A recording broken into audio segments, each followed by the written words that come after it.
Hi guys, तो कुछ दिनों में आप लोगों के एग्ज़ाम आने वाले हैं और एग्ज़ाम की टेंशन बच्चों में बहुत ज़्यादा होती है। और ख़ासकर कि मेरे जो व्यूअर्स हैं जो क्रिकेट ज़्यादा पसंद करते हैं और स्कूल में पढ़ रहे हैं, उनके लिए भी एग्ज़ाम बहुत बड़ी टेंशन हो जाता है, चाहे वो 10th हो या 12th क्लास के बोर्ड एग्ज़ाम हो। तो गाइस, उसके लिए आपके साथ कुछ टिप्स शेयर करने जा रहा हूँ। आई होप आपको हेल्प करेंगे। तो सबसे पहला जो टिप है वो है, आप सुबह पढ़ने की आदत डालो। देखिए, सुबह जो 4 से 5 बजे का टाइम होता है, बड़ा ही आपको शांत टाइम मिलता है और कोई आपको उस टाइम डिस्टर्ब नहीं करता है। तो आराम से आप 2 से 3 घंटा स्टडी कर सकते हो। चाहे वो कोई भी सब्जेक्ट हो जो आपको टफ लगता हो, आप उस टाइम में लेके पढ़ सकते हो, रिवाइज कर सकते हो चीज़ें। तो सुबह के टाइम को आपको यूज़ करना चाहिए, बजाय कि रात में आप देर तक पढ़ो। सुबह जल्दी उठो और पढ़ाई करो। आपका दिमाग भी फोकस्ड होता है, आपको फ्रेश भी लगता है और मन भी लगेगा पढ़ाई में। इसके अलावा दूसरी चीज़ जो है वो है कि आपको जो टफ सब्जेक्ट्स लगते हैं, जो आपको जल्दी समझ में नहीं आते हैं, उसमें आपको ज़्यादा टाइम देना चाहिए। आपको ज़्यादा समझने के लिए टाइम देना चाहिए। टीचर्स से पूछना चाहिए, अपने बड़ों से पूछना चाहिए कि कैसे इस सब्जेक्ट को जल्दी आप रिवाइज कर सकते हो। और उस चीज़ के इम्पॉर्टेंट थिंग्स जो हैं वो आप तैयार करके पहले ही से रख लो, जिससे कि आपको लास्ट में उन सब्जेक्ट्स के प्रति डर ना लगे और आपके वो सब्जेक्ट्स कवर हो जाएँ।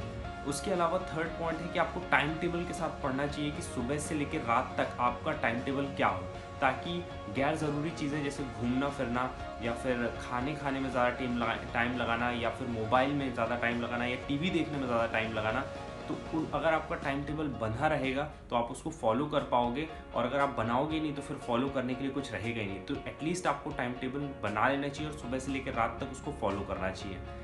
इसके अलावा जो एक इम्पॉर्टेंट पॉइंट होता है स्टडीज़ में, वो है कि स्टडीज़ को आपको, भले ही आपको मन ना लगता हो, लेकिन आपको ज़बरदस्ती टीचर्स से बात करके, अपने बड़ों से बात करके सब्जेक्ट्स को अच्छे से रिवाइज करना चाहिए। क्वेश्चन बाय क्वेश्चन जो इम्पॉर्टेंट क्वेश्चंस आते हैं प्रीवियस एग्जाम्स में जो आए हुए हैं, वो आप टीचर्स से पूछो कौन सी बुक्स से आपको पढ़ना चाहिए, कौन से क्वेश्चंस को आपको रेफ़र करना चाहिए, कौन से जो टॉपिक्स हैं उनको अच्छे से कवर करना चाहिए। ये सारी को टीचर्स के गाइडेंस से पहले से ही समय रहते तैयारी कर लेना चाहिए, जिससे कि आपको बाद में दिक्कत ना हो। अब इसके अलावा मैं ऑल टुगेदर आपको एक डिफरेंट पर्सपेक्टिव देता हूँ एग्ज़ाम्स को डील करने का। जो मेरा तरीका है और जो काम करता है वो है कि आपको एग्ज़ाम्स की इम्पोर्टेंस को समझना होगा, क्योंकि आपने 8 से 10 महीने अपने लगाए हुए हैं तो, और एग्ज़ाम अब आ गए हैं, तो अब उस चीज़ की सीरियसनेस को समझते हुए आपको ज़बरदस्ती पढ़ना होगा, क्योंकि ये एग्ज़ाम आपके लिए बड़े इंपॉर्टेंट होते हैं। आप साल भर की फ़ीस देते हो, तो इसलिए अब लास्ट में आपको सोना नहीं है, आपको जागना है, आपको पढ़ना है, आपको ज़बरदस्ती माइंड लगाना है अपना। हम लोगों ने भी लगाया है, बहुत बाकी सारे जितने भी लोगों ने आज तक पढ़ा है सबने लगाया है। तो आप लोगों को भी फोकस होके पढ़ना है, बाद में ज़िंदगी के मज़े लेना है।